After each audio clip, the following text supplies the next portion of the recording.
esta mañana la palabra de nuestro Dios. Vayan abriendo sus Biblias, por favor, en Filipenses capítulo 1. Filipenses 1, versículos del 7 al 8. Sé que leímos algunos versículos adicionales, pero estaremos enfocándonos en el versículo 7 y 8 en esta mañana, considerando que ya hemos revisado los versículos anteriores de esta hermosa carta a los filipenses. La próxima semana, si Dios lo permite, estaremos ya siguiendo con nuestras lecciones de Filipenses. No olviden hacer su tarea. Y quiero leer versículos del 7 al 8. Es justo que yo sienta esto acerca de todos vosotros, porque os llevo en el corazón, pues tanto en mis prisiones como en la defensa y confirmación del Evangelio, todos vosotros sois participantes conmigo de la gracia. Porque Dios me es testigo de cuánto os añoro a todos por el entrañable amor de Jesucristo. Vamos a orar, mis hermanos. Señor, en esta tarde te alabamos, Señor, te agradecemos por tu palabra. Vemos el amor, la añoranza que el apóstol Pablo manifestaba por la iglesia de Filipos, por cada uno de ellos. Tú, Señor, ayúdanos a manifestar siempre ese amor que tú has depositado en nuestros corazones en el momento que nosotros creímos en tu Hijo Jesucristo, y que tu Santo Espíritu, Señor, nos abra el entendimiento a fin de que entendamos tus verdades. Muchas gracias te damos en el nombre de Jesús. Amén. Es indudable que Pablo amaba entrañablemente a los filipenses y los llevaba a todos en su corazón. A todos. O sea, él los conocía, él sabía de sus nombres, los llevaba y los amaba entrañablemente. Es por eso que en esta tarde, esta parte tan importante de que los llevaba en el corazón, estaremos entendiendo algunos conceptos de las razones por las cuales él los llevaba en el corazón. La primera situación que podemos ver aquí es iniciando precisamente el versículo número 7, que dice: es justo que yo sienta esto acerca de todos vosotros, porque os llevo en el corazón. ¿Por qué era esto lo que los llevaba en su corazón? Porque es correcto. Porque era correcto, era justo que él hiciera mención en este momento acerca de lo que él estaba sintiendo con respecto a los filipenses. Los filipenses, por supuesto, ¿se acuerdan ustedes? Es una iglesia que Pablo había predicado. De hecho, la iglesia de Filipenses, de los filipenses, estaban aportando económicamente para el extendimiento del Evangelio. Y junto con Pablo estaban todos y cada uno haciendo estas circunstancias, ¿no? Pablo, cuando dice que era lo que era correcto delante del Señor, él sentía una sincera obligación que le estimulaba a ser agradecido. Pablo era una persona agradecida. Vemos, por ejemplo, en el versículo número 3 de este mismo libro de Filipenses, dice: doy gracias a mi Dios siempre que me acuerdo de vosotros. O sea, es parte de esta misma oración en donde nuevamente está recordándolos, y esta sincera obligación que él estaba ahorita recordando acerca de ellos le mostraba que tenía que seguir siendo agradecido.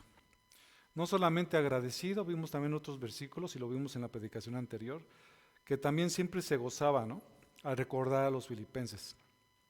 Y no solamente se gozaba, sino que también sentía un amor profundo, y ese amor profundo era como el de Cristo Jesús, ni más ni menos. Entonces era correcto que a los ojos de Dios él sintiera esto y se los hiciera saber a los hermanos filipenses. Así es como siempre Dios va a requerir de nosotros, y Él mismo va a ejercer justicia siempre por todas las personas. Y al final sabemos que Dios pagará al final con aflicción a aquellos que afligen a sus hijos. Por ejemplo, lo que dice la Escritura. O sea, siempre la justicia se tiene que cumplir. Según de Tesalonicenses 1:6 dice: porque después de todo, es justo delante de Dios retribuir con aflicción a los que os afligen. Y así como es correcto y es justo que Dios en algún momento traiga juicio sobre la humanidad, también era correcto que Pablo estuviera expresando su sentir con respecto a los filipenses. Lo estaba haciendo de una forma muy especial. Dice, es correcto, es justo que yo sienta esto acerca de todos vosotros, dice, porque los llevo en el corazón. Pablo tenía un pensamiento, tenía un sentimiento sobre los filipenses. Si vamos más adelante en el capítulo número 4, en el versículo 10 dice, me alegré grandemente en el Señor de que ya al fin habéis reavivado vuestro cuidado para conmigo. En verdad antes os preocupabais, pero os faltaba oportunidad. Entonces era un sentimiento que también compartía con ellos de alegría acerca de lo que los filipenses estaban haciendo con él.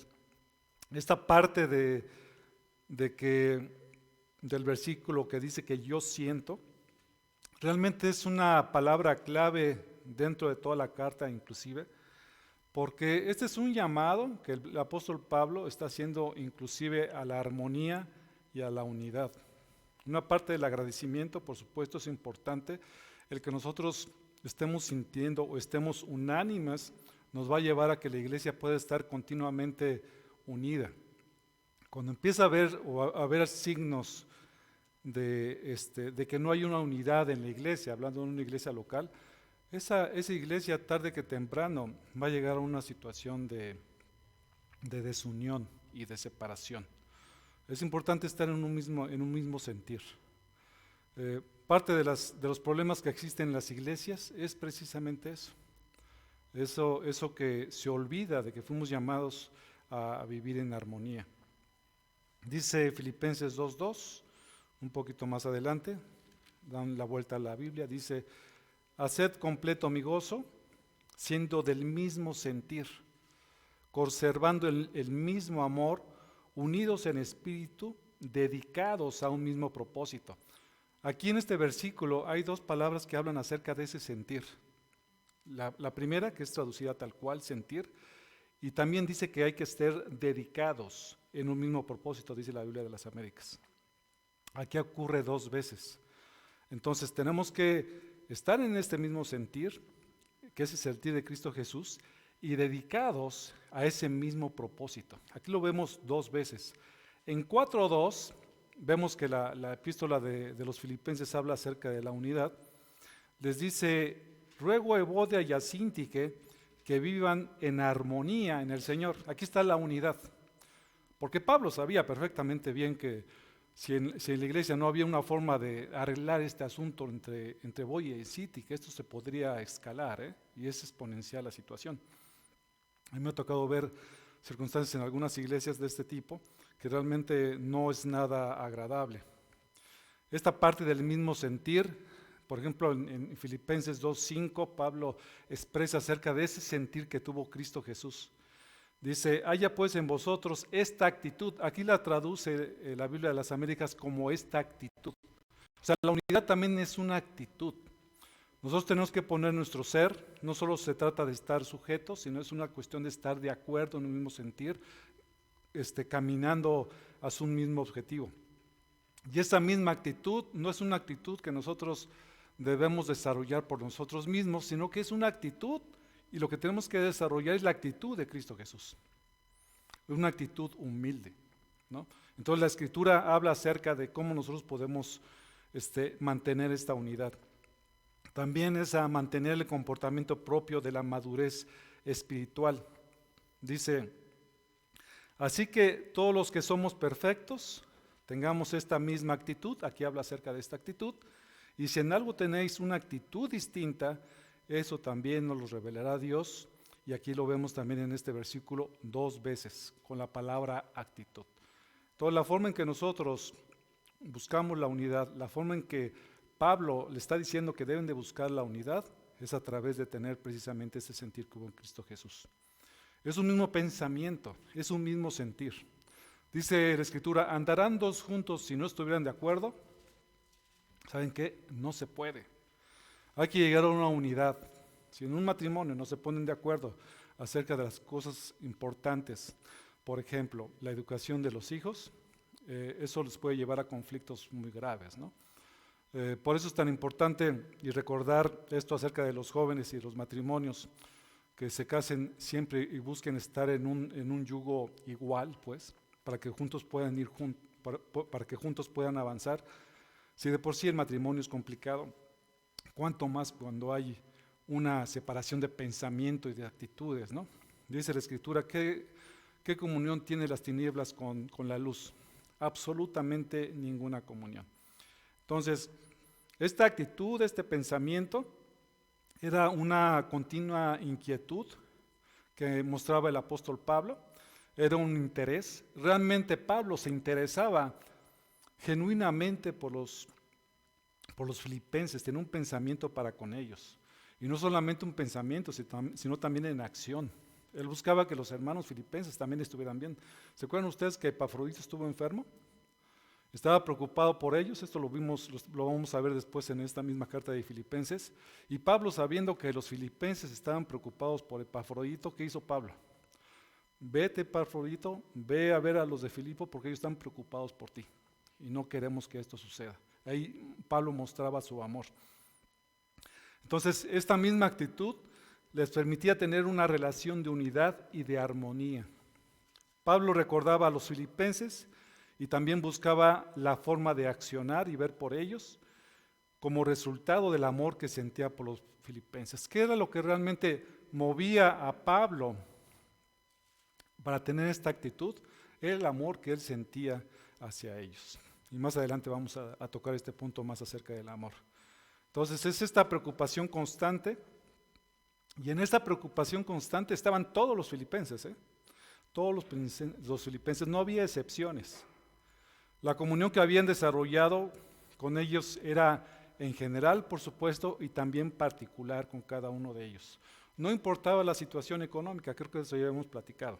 No importaba la cuestión racial, sino que realmente todos delante del Señor eran absolutamente iguales. Y Pablo lo sabía así. Y Pablo, de hecho, en el momento que empieza a escribir la carta de Filipenses, se manifiesta o se presenta como siervo de Cristo Jesús, ¿no? Y todos nosotros somos siervos del Señor una vez que creímos en Él. Y Pablo, por supuesto, aquí lo sabía perfectamente bien. Y esa era la forma en que él se desarrollaba dentro de la iglesia. Entonces, mis hermanos, cuando nosotros estamos en una relación normal en la iglesia, nadie es mayor que nadie. El mayor que está sobre todos y cada uno de nosotros es la cabeza, que es nuestro Señor Jesucristo y Dios mismo. Entonces, aquí la situación económica, aquí la situación, eso absolutamente no importa para nada. Aquí no hay ningún lugar apartado, mis hermanos. Todos nosotros nos sentamos en donde nos queremos sentar. Y bueno, aunque no tenemos un lugar apartado, que eso es lo correcto, si ustedes quieren cambiarse en algún otro momento del lugar, no pasa nada, mis hermanos. Lo que sí he notado, y desde aquí me doy cuenta perfectamente bien, que más o menos nos ubicamos en el mismo lugar. Pero lo que quiero decir es que eso no importa. Lo que importa es que tengamos un mismo sentir en Cristo Jesús y que no entre nosotros hagamos excepción de personas. Si por un hermano que no tiene dinero lo vamos a tratar mal, o un hermano que a lo mejor pudiera tener un mayor recurso, lo vamos a tratar de forma diferente. De hecho, Santiago, cuando ustedes leen la epístola de Santiago, habla acerca de eso, ¿no? Debemos de tratarnos todos con el mismo respeto y con el mismo amor. Y Pablo, por supuesto, es algo que está mostrando aquí. Y lo hacía en general con cada uno de ellos y en particular. No los consideraba como inferiores a él mismo, sino que dice que los llevaba en el corazón. Y esta es la razón de su continuo cuidado hacia ellos, porque los llevaba en el corazón, a pesar de que había una distancia entre donde estaba Pablo y los filipenses. Continuamente estaba pensando con ellos. ¿Qué significa esto? Esto de que lo llevaba en el corazón. Era algo tan profundo dentro de Pablo que tratando de encontrar una similitud acerca de cuánto era la profundidad de este concepto, es similar a una mujer que, por ejemplo, lleva a su hijo en su vientre. Es algo que lleva dentro, que le pertenece a él, que se siente que está como parte de su vida y que está presente continuamente en el corazón de Pablo. Una mujer cuando está embarazada, por supuesto, está siempre consciente de que lleva a un bebé en su vientre, ¿no? Y eso le motiva y hace que verdaderamente esté preocupado continuamente por el bienestar de su bebé. Igualmente Pablo está así. Él es ese llevar lo que lleva realmente en el corazón. Pablo los llevaba así, y cuando leemos o escuchamos esta palabra, se refiere cuando dice que lo llevaba en el corazón, específicamente la palabra corazón. Ya veíamos, y en diferentes circunstancias le hemos visto que muchas veces hay un concepto ahí entre la mente y el corazón, lo que tenemos en los pensamientos, porque lo que tenemos en los pensamientos es lo que tenemos en el corazón, ¿no? Dice que de la abundancia del corazón precisamente habla la boca, y se usa de forma indistinta. Es aquello que domina nuestros pensamientos buscando el bien del otro. Es lo que estaba haciendo Pablo. Que los llevaban en el corazón significaba que sus pensamientos siempre estaban dirigidos a ver qué necesitaba la otra persona. Entonces, en el Nuevo Testamento encontramos la idea del corazón. Evidentemente hay como el órgano central, pero también lo encontremos como la sede de los sentimientos, deseos y pasiones. Acompáñenme por favor a 2 de Corintios, capítulo número 7. 2 de Corintios, capítulo número 7. Aquí esta parte, por supuesto que está hablando Pablo a los filipenses, tiene que ver mucho con esta parte de los deseos, de los sentimientos que Pablo sentía hacia los filipenses. Era un sentimiento realmente bastante profundo. 2 de Corintios 7:3 dice la palabra del Señor: no hablo para condenaros, porque he dicho antes que estáis en nuestro corazón, para morir juntos y para vivir juntos. O sea, Pablo está ahí dando su vida inclusive por los corintios, y dice que estaban en el corazón de él. Igualmente los filipenses estaban en el corazón de él. También el corazón es como la sede del pensamiento y el entendimiento. En Hechos, capítulo número 8, vamos a Hechos. Recuerden, hermanos, que estoy utilizando la Biblia de las Américas.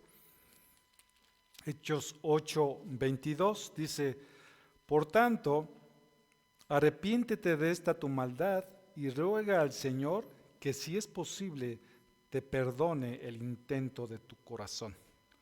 Entonces ahí habla mucho acerca de esta parte del entendimiento, de lo que estaban pensando las personas.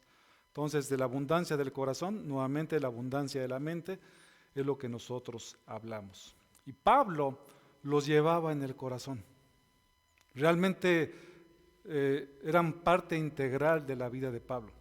Continuamente estaba con ellos. ¿Y por qué los llevaba en el corazón? Vemos en el título de la predicación de que los llevaba en el corazón. Una otra de las razones, porque es el resultado de la gracia. Esto que estaba haciendo Pablo, hermanos, no es algo natural, Eso que Pablo estaba sintiendo, estaba pensando con respecto a los filipenses, no era una cuestión natural en Pablo o en cualquier ser humano, sino que más bien era un resultado de la gracia. Sigue diciendo el versículo: pues tanto en mis prisiones como en la defensa y confirmación del Evangelio, todos vosotros sois participantes conmigo de la gracia. Noten lo que dice al final del versículo: todos vosotros sois participantes conmigo de la gracia. Entonces, ese sentimiento de Pablo, ese entendimiento, ese pensamiento, era por una participación que ellos tenían con Pablo. Esto que Pablo sentía no era algo que provenía de él mismo, sino que tenía un origen divino. Es importante notar. No es algo que sugiera en Pablo, sino que había sido colocado por Dios mismo dentro del Pablo, a fin de que él pudiera estar sintiendo eso de amor con respecto a los filipenses. Y no solamente eso, aquí lo que está diciendo el versículo 7 al final, dice que ellos son participantes. O sea, está reconociendo que tanto él como los filipenses, ambos tenían y estaban compartiendo esa misma gracia. Compartían la misma fe. Era un sentimiento recíproco, era una preocupación recíproca. Dice Apocalipsis 1:9, dice: yo, Juan, vuestro hermano y compañero en la tribulación, en el reino y en la perseverancia, Vemos que aquí está hablando acerca de eso, de que era un compañerismo, era una coparticipación acerca de la gracia. Ya habíamos visto esta parte de la gracia. ¿Qué es la gracia? Es una disposición benéfica hacia alguien, es un favor, es un cuidado, es algo que se hace de buena voluntad. Y esa gracia, como lo vimos en el versículo número 2, en la salutación, venía del Padre de nuestro Señor Jesucristo. O sea, la gracia verdaderamente depende de Dios. Y la gracia podemos ponerlo como un sinónimo de la salvación. Alguien que ha recibido la gracia de Dios, alguien que ha recibido el Espíritu Santo en su corazón, es salvo. Y puede estar seguro desde aquí en la tierra que va a estar cuando muere y parte de aquí en la presencia del Señor. Porque la salvación es por gracia, no por obras. Dice la palabra del Señor en Efesios capítulo número 2. Y la gracia de Dios se aprecia en toda la Biblia. No hay ni una sola persona que haya sido salva por sus obras. Eso es imposible. Todas las demás religiones hablan de que las personas pueden alcanzar el cielo o alcanzar la salvación a través de las obras. La Biblia no dice eso. La Biblia dice que solamente los hombres pueden ser salvos a través de la gracia, a través del sacrificio de Cristo Jesús. Y esta parte de la gracia lo vemos en toda la Escritura.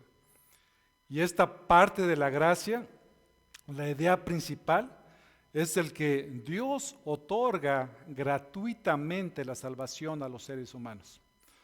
Por supuesto, no significa que no haya costado la salvación, costó la vida de nuestro Señor Jesucristo, porque era necesario que la paga del pecado, que es la muerte, fuera realmente pagada como tal, y esto lo hizo el Señor Jesucristo en la cruz. Ahora nosotros recibimos la salvación por gracia. ¿Qué dice Efesios 2:8? Porque por gracia sois salvos por medio de la fe. ¿Y esto de quién es? Y esto no de vosotros, pues es don de Dios. Dice, no por obras para que nadie se gloríe. Nadie puede decir delante del Señor, Señor, yo en este mundo hice todas estas obras y por lo tanto merezco la entrada al cielo. Eso no es posible, porque el hombre es pecador.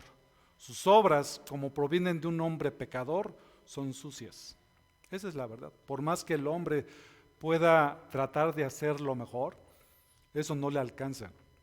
Muchas veces mucha gente piensa que Dios, cuando ellos mueran, Dios va a poner una balanza y va a poner por un lado sus buenas acciones y por el otro lado las malas acciones, y dependiendo de lo que pese más, si pesan más sus buenas acciones, mucha gente piensa así, se va a ir al cielo, y si no, pues no.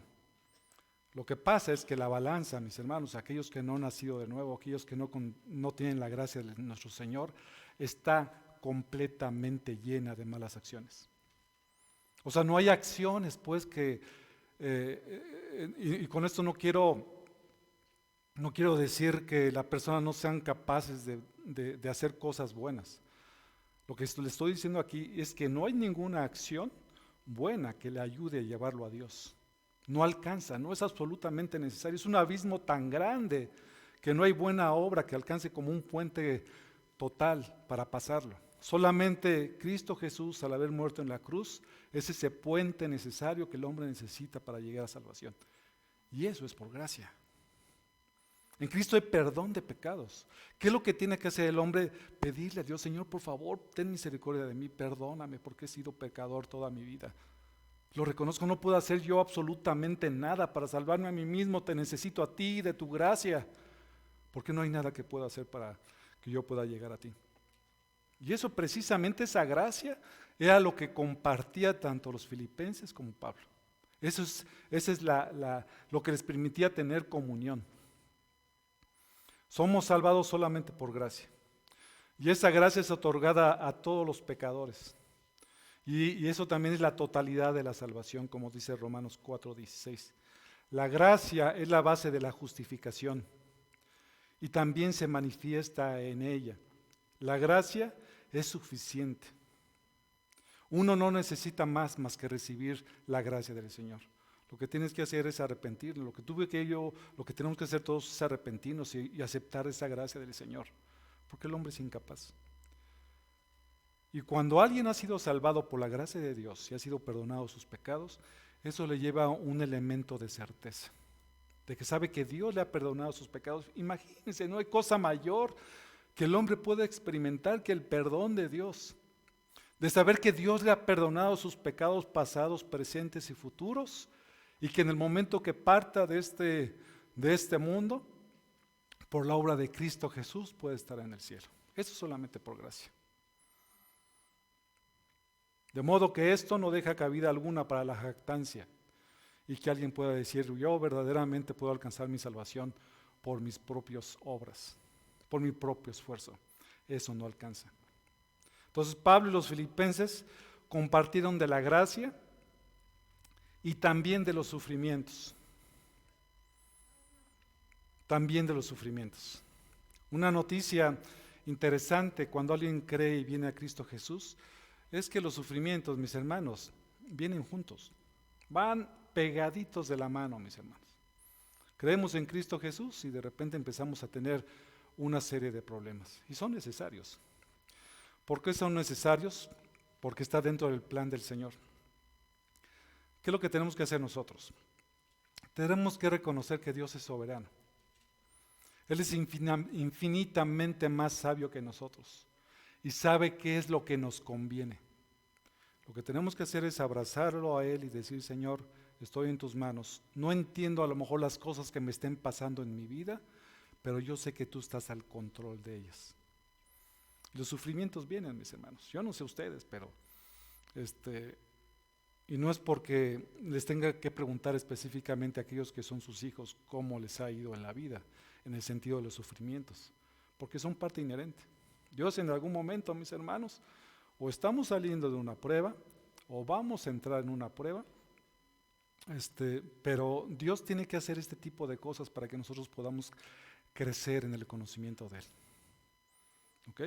Entonces, cuando nosotros venimos a la palabra del Señor y empezamos a obedecerlo, Él verdaderamente va a cuidar de nosotros. A veces nos va a disciplinar.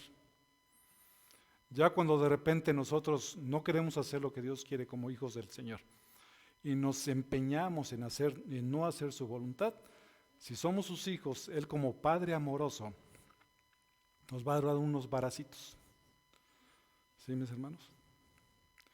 A mí me han dado varios y eso ha sido bueno, ¿no? Cuando tú lo ves en retrospectiva, dices, Señor, muchas gracias por eso, porque si no hubiera sido por eso, no hubiera podido conocerte más a ti. Dios tiene que formar el carácter de Cristo Jesús en la tierra. Si tú ya tienes el carácter de Cristo Jesús, ya estás hecho. ¿Quién de aquí lo tiene así? Absolutamente nadie, mis hermanos. Ni tratan de levantar la mano, nadie. Porque esto va a suceder hasta que estemos con Él, hasta el día de Cristo Jesús. No hay nadie que pueda decir, yo ya soy como Cristo. Nadie lo puede decir. Si ese es nuestro objetivo, esa es nuestra meta, pero conforme más vemos al Señor Jesucristo, más nos decepcionamos de nosotros mismos y adoramos más a Cristo. Eso es lo que pasa. Yo de repente cuando más me veo a mí, me decepciono más acerca de mí, y es cuando entiendo cuánto más me hace falta para llegar al Señor Jesucristo. Y es muchísimo, hermano, es muchísimo. Porque nuestro Señor Jesucristo fue perfecto, sin pecado delante de Él. Y eso solamente será posible cuando estemos en la gloria. Entonces ellos también eran compartícipes con Pablo de los sufrimientos. Y somos compartícipes de los que sí sufren.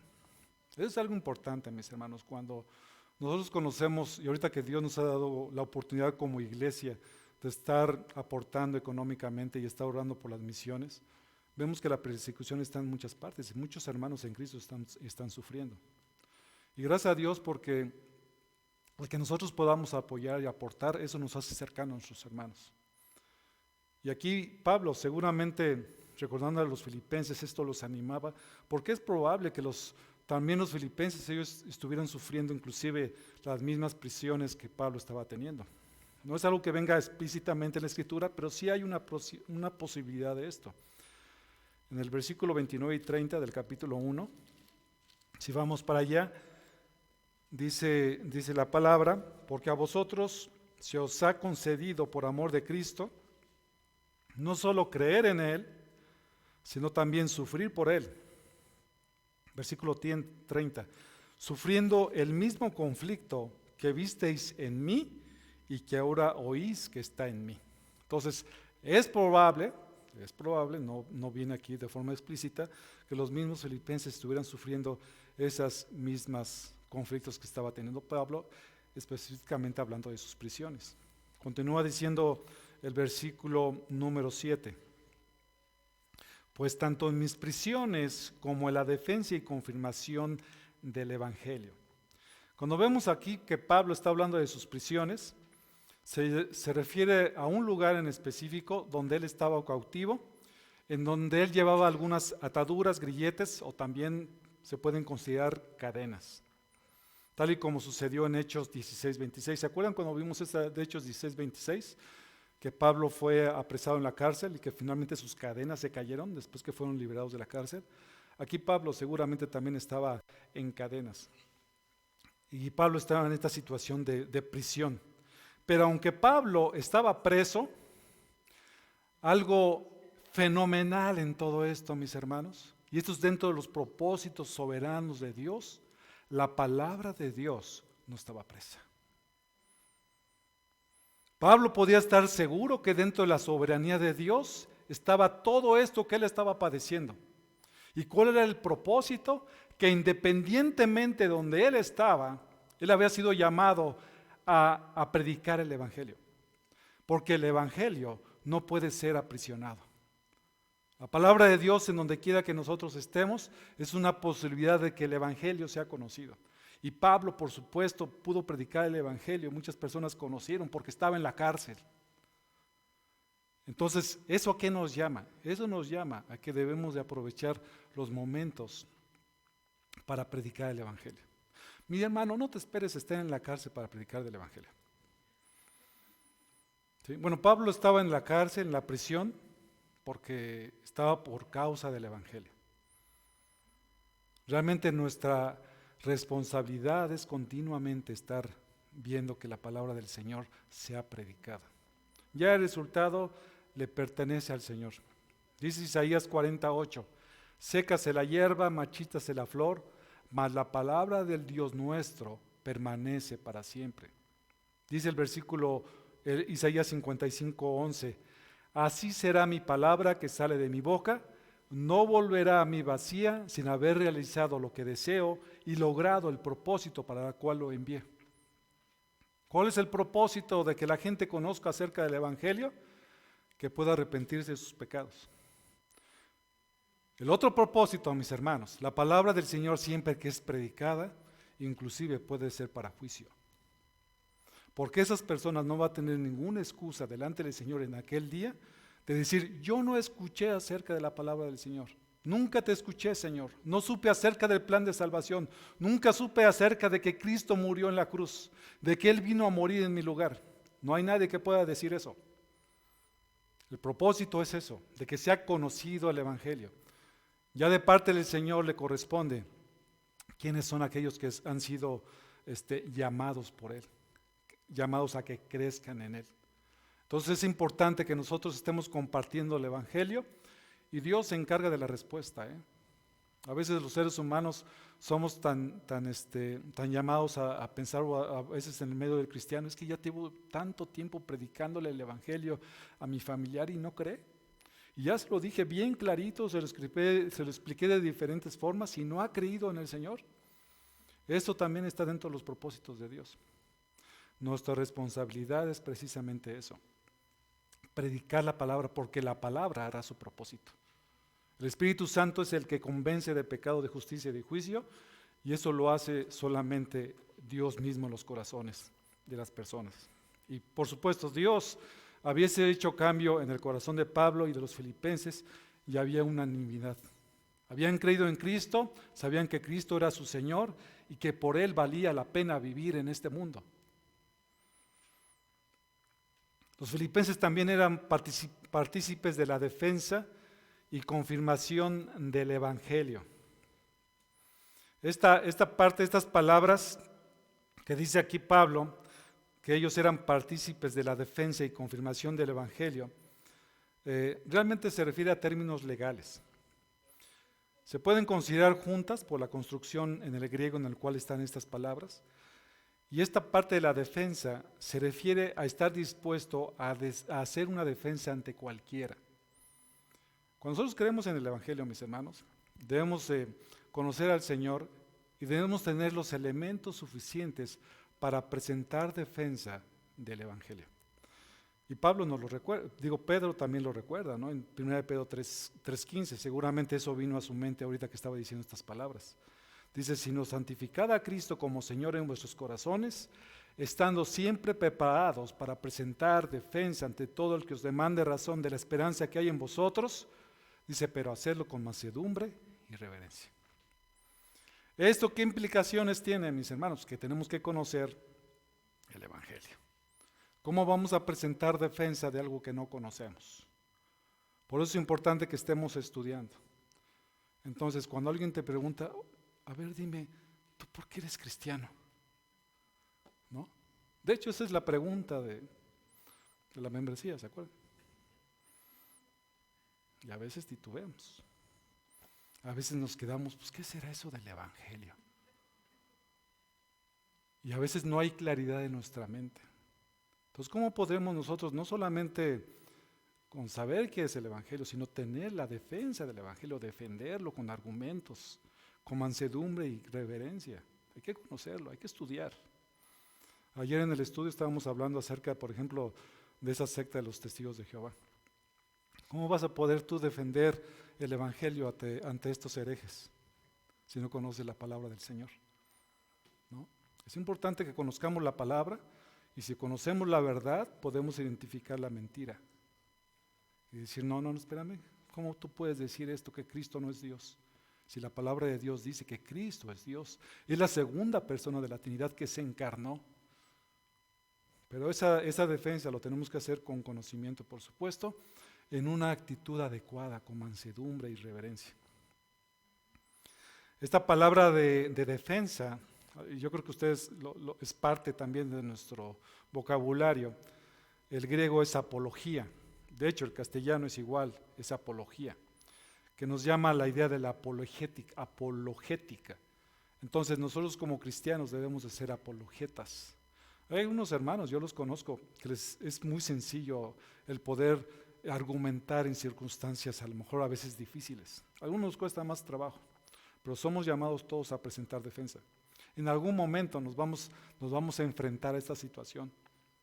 Y te pueden preguntar, oye, ¿y cuál es la diferencia entre el catolicismo y el cristianismo? ¿Qué les vas a decir? Lo que hay que decirles ahí es el Evangelio. Solamente el Evangelio. Y el Evangelio son las buenas noticias. Lo concerniente al dominio de Jesús y el camino de salvación por su muerte y resurrección. ¿Qué es el Evangelio? Es algo muy sencillo. 1 Corintios 15, ya lo vimos en unas predicaciones anteriores. Es creer en la muerte y resurrección de Cristo Jesús. Es arrepentirnos de nuestros pecados. Es tan sencillo como eso, mis hermanos. Cuando alguien no ha experimentado la salvación de parte del Señor, a veces no puede ni siquiera contestar esta pregunta tan sencilla. A ver, háblame del Evangelio. ¿En quién has creído? ¿Por qué has creído en Cristo Jesús? Entonces, para hacer defensa del Evangelio es necesario conocer el Evangelio. Se necesita conocer las buenas nuevas y saber explicarlo. Cuando hablamos la segunda parte en cuanto a la confirmación, se refiere al proceso de establecer o confirmar algo. O sea, una vez que conocemos el Evangelio, lo estamos defendiendo, vamos a confirmar el Evangelio. Y también es una forma de garantizar y proporcionar seguridad. ¿Ok? Estamos defendiendo el Evangelio y también estamos garantizando y proporcionando seguridad acerca de lo que significa el Evangelio y que realmente hay perdón de pecados y que Dios perdona y que Dios concede de su gracia. El hecho de que Pablo estuviera encadenado o defendiendo y confirmando el Evangelio, también podemos nosotros interpretarlo de dos maneras. Hay dos maneras de interpretar esta parte, a qué se refiere que la defensa y el establecimiento del Evangelio. Puede referirse a su ministerio de predicación. Ustedes saben que Pablo continuamente estaba defendiendo el Evangelio, y esto significaba desarmar prejuicios y vencer objeciones a la verdad. Y también la frase se puede interpretar como relacionada con el encarcelamiento que Pablo estaba sufriendo. Era defender y confirmar, ambos son términos jurídicos que describen el juicio ante el tribunal imperial. Finalmente Pablo tenía que dar testimonio acerca del por qué estaba preso ahí, ¿no? Mis hermanos, les encargo, por favor. Perdón, hermanos, ya se estaba bastante ya distraído, discúlpenme.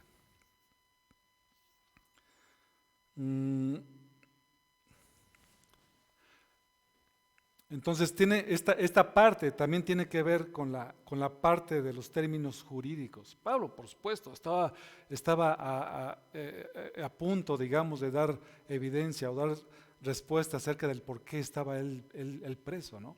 Y era precisamente por parte del Evangelio, y él tenía que hacerlo de esa forma. Sea como fuera, mis hermanos, ambos casos, Pablo era defensor del Evangelio y también podía establecer y garantizar y dar seguridad acerca del Evangelio. Sea como fuera, Pablo lo hacía, y es como nosotros también somos llamados. En ambos casos, Pablo defendió y confirmó el Evangelio. Todos los filipenses participaban de la gracia, de sus prisiones y de la defensa y participación del Evangelio. Fíjense, eso era algo hermoso. A pesar de la distancia, los filipenses estaban atentos y participaban con Pablo de eso mismo. Y era para que el Evangelio fuera predicado.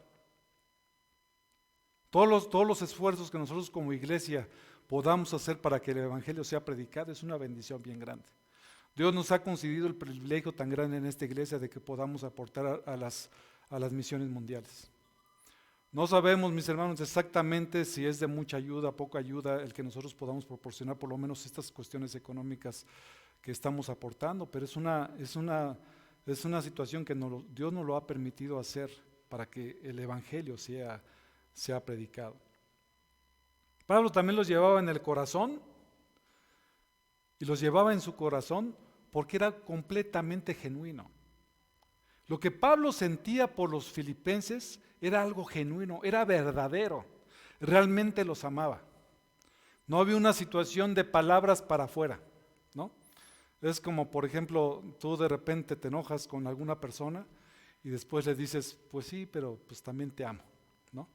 Y dices, bueno, sí me estará amando o no, porque no lo veo como que muy convencido. Pablo realmente estaba convencido de esto. Pablo realmente amaba a los filipenses.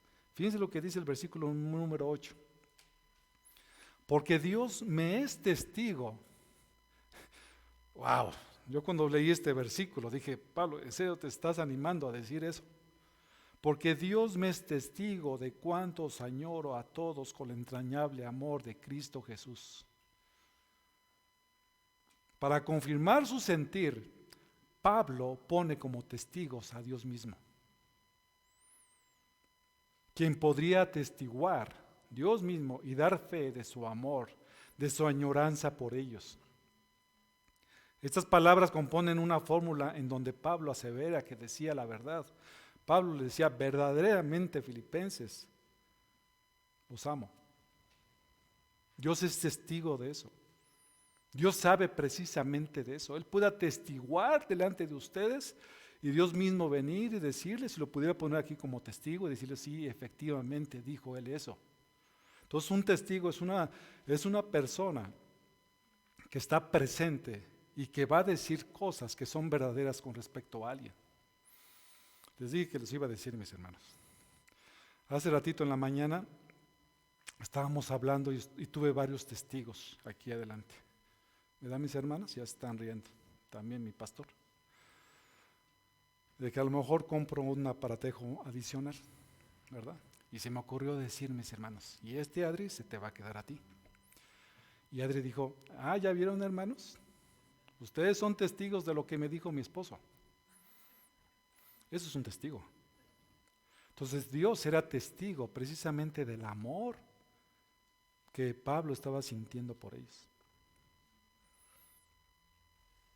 Los testimonios y los testigos son importantes y necesitamos que esos testigos y testimonios sean verdaderos. Por ejemplo, dice en 1 Timoteo 5:19 que no puedes admitir una acusación contra un anciano a menos que sea con evidencia de 2 o 3 testigos. O sea, y no solamente los ancianos, realmente es una situación en que nosotros, cuando quieren poner una situación de, por ejemplo, de disciplina dentro de la iglesia, se requieren de testigos que confirmen lo que se está diciendo. Muchas veces ni siquiera se confirma, si son cuestiones solamente de murmuraciones y chismes, eso daña muchísimo a las iglesias, ¿no? Entonces Pablo también pone a Dios como testigo de todas las plegarias y las oraciones que hacía en Romanos 1:9. Y cuando pone a los tesalonicenses y a Dios como testigos de su conducta intachable, ¿no? Pablo continuamente hacía eso, porque en la integridad, donde estamos solos, es cuando realmente se manifiesta la integridad. Cuando tú piensas que estás solo, realmente no estás solo, la que está ahí contigo es Dios. Quienes somos en la individualidad de nuestro cuarto, en nuestros pensamientos, somos nosotros. ¿Quiénes somos realmente nosotros en la realidad? Es cuando estamos en nuestras casas quizás, ¿no? Ahí es cuando realmente nos manifestamos como somos nosotros. Dice 1 Tesalonicenses 2:10, vosotros sois testigos y también Dios de cuán santa, justa y irrepresiblemente nos comportamos con vosotros los creyentes. Pablo era una persona totalmente transparente, una persona íntegra. Se comportaba exactamente igual en la iglesia, se comportaba exactamente igual cuando estaba de viaje, se comportaba estando exactamente igual en su casa. ¿Y cómo es eso que se comportaba exactamente igual? Se comportaba con temor a Dios, temiendo a Dios, amando a los hermanos. En 2 Corintios 1:23 hace esta petición, un llamado a Dios para que atestigüe contra él si no está diciendo la verdad.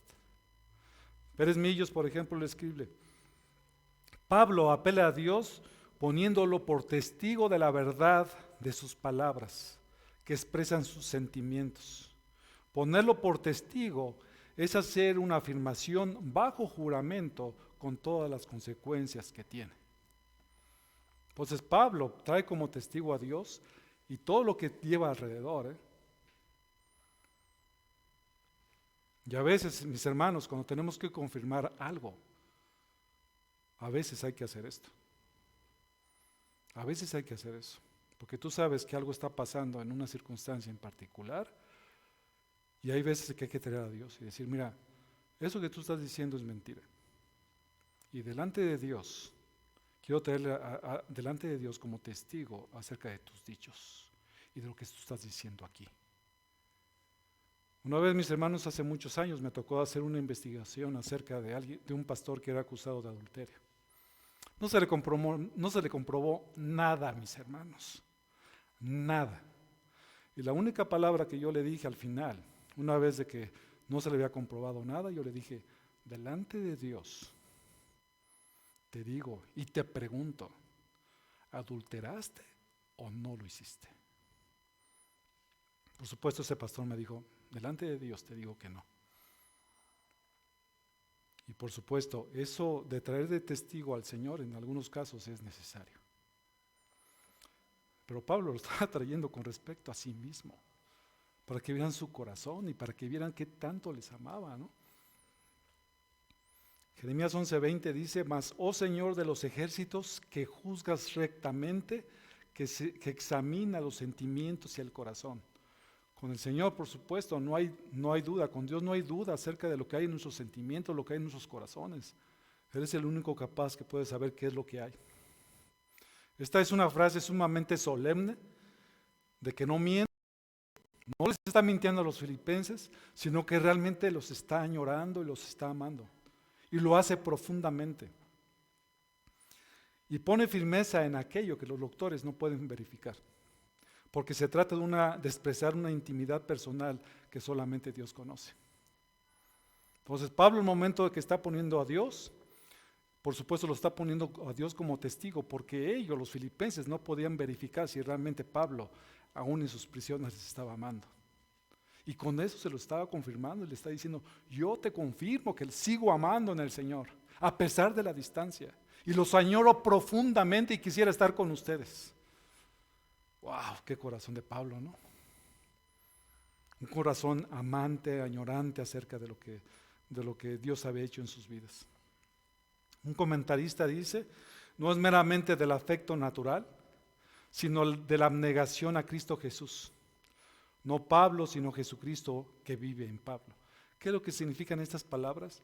Que realmente esto que Pablo sentía, pensaba y sentía con respecto a los filipenses, no era algo nuevamente que fuera originado en Dios, en él mismo, sino que era originado en Dios. Era originado en Cristo Jesús. Pablo los añoraba, les anhelaba en su corazón. En Filipenses 2:26, vamos ahí a Filipenses 2:26, dice, porque él os añoraba a todos vosotros y estaba angustiado porque habéis oído que se había enfermado, con respecto precisamente a Epafrodito, ¿no? Y Epafrodito, por supuesto, un siervo y que había sido enseñado inclusive por Pablo, por supuesto eso lo había aprendido de él.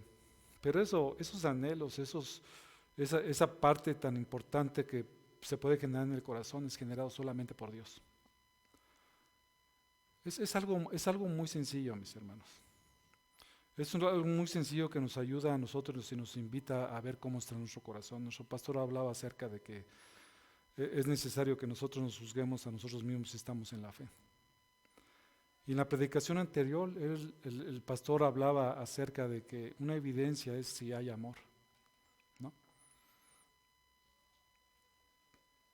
Si en nosotros no hay un amor verdadero, si en nosotros no hay un gozo verdadero, si en nosotros no hay paz, no hay paciencia y no se ha manifestado, es que es probable que realmente hay un problema muy fuerte en el corazón de las personas.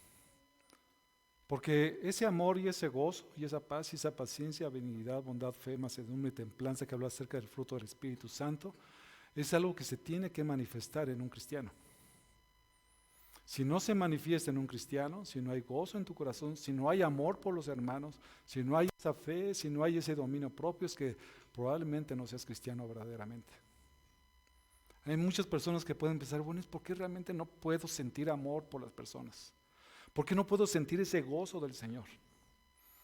Eso, mis hermanos, el único que puede producir todo eso es Dios.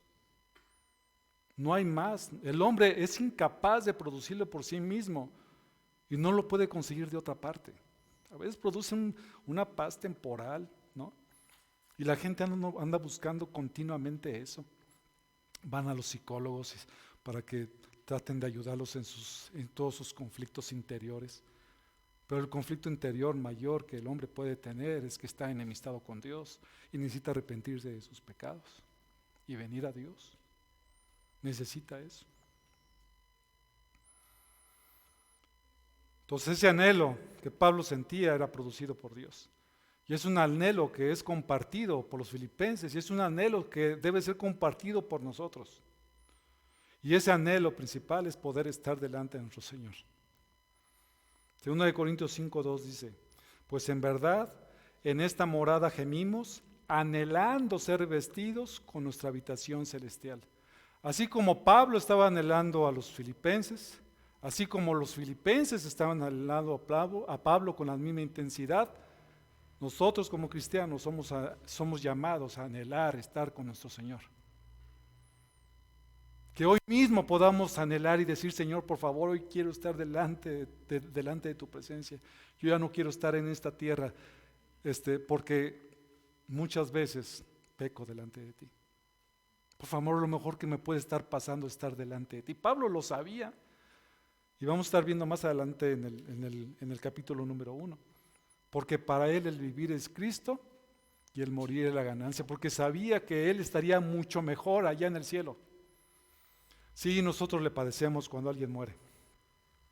Pero si una persona cree en Cristo Jesús, él está feliz. Porque ha creído y puede ver cara a cara a su Creador. Aquellos que han creído tienen esa seguridad.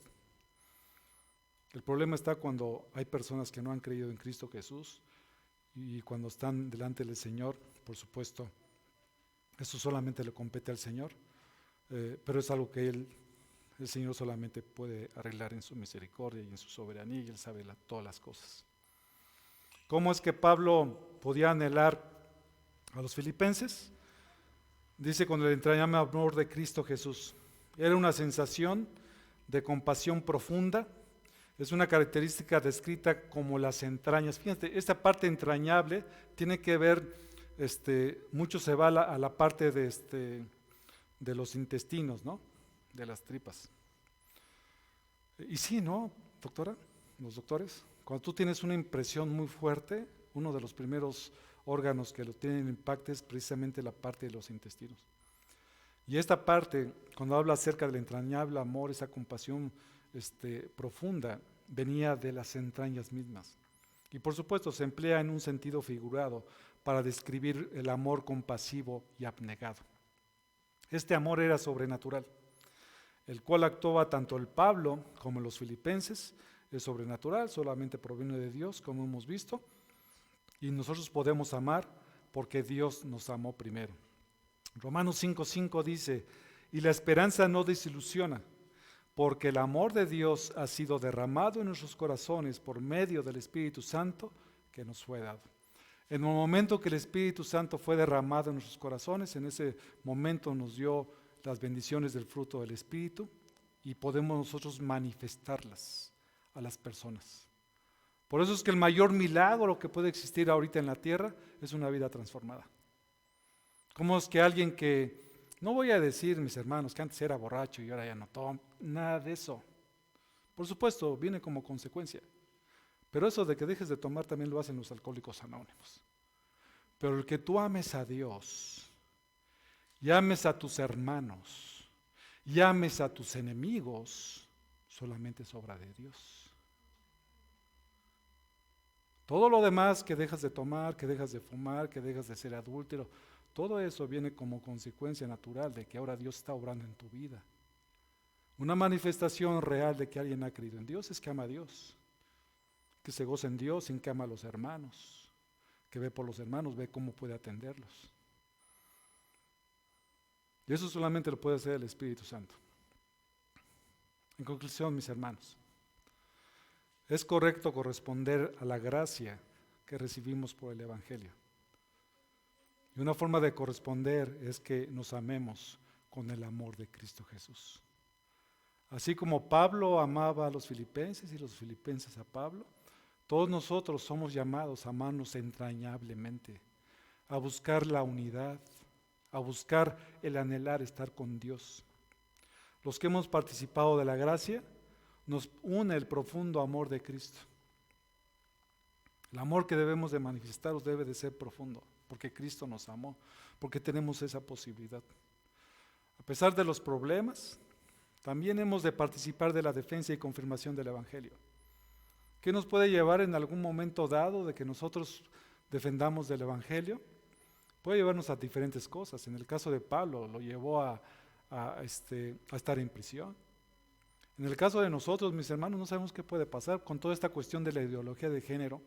Si en algún momento nos preguntan, ¿y tú qué piensas? ¿Y tú qué piensas acerca de todo esto? Lo que tenemos que hacer en ese momento es compartir el Evangelio. Probablemente nos corran del trabajo. Pues gloria a Dios por eso. No es cuestión de que tú lo busques, hermano, En el sentido, estás trabajando, pues dedícate a trabajar, no estés predicando ahí el Evangelio, te van a correr. Hay tiempo para todo. Pero si dentro de todas las circunstancias, dentro del trabajo, en las mismas escuelas, ¿no? De repente están enseñando cosas contrarias a la palabra del Señor, tenemos que levantar la voz y decir, no, la Biblia dice esto. Te digo, nos pueden costar muchas cosas. A Pablo le costó la prisión. Dios es el único que puede atestiguar del amor profundo que podemos tener por los hermanos.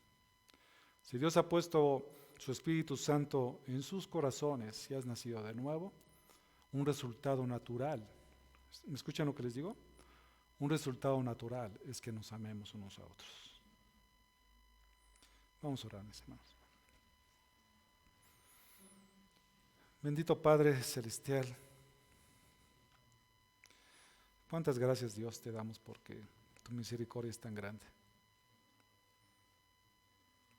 Es correcto, es necesario, es justo, es una obligación santa, Señor, el que nosotros nos podamos amar, el que podamos reconocernos como hermanos, el que podamos ver las necesidades de unos por otros. Gracias, Señor, por ese ejemplo tan grande que vemos primeramente en tu Hijo Jesucristo, en Pablo, Señor, impactado totalmente por Cristo y por tu Santo Espíritu. Perdónanos, Señor, porque tantas veces fallamos. Señor, queremos ser agradables delante de ti, queremos ser anhelantes, Señor, por ti.